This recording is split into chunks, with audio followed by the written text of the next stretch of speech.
প্রশাসনের দৃষ্টি এবং হাসপাতালের দৃষ্টি করতে পারছি।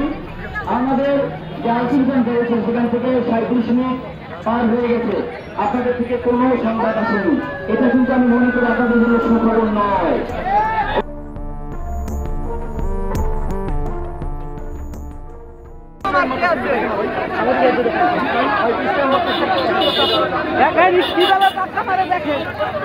মানুষ মূল্যায়ন করে না, এই সরকারি হাসপাতালে আসে না, মানুষ মূল্যায়ন করে না। 9টার অফিস হয় 12টায় আর 4টার অফিস যায় 2টায়।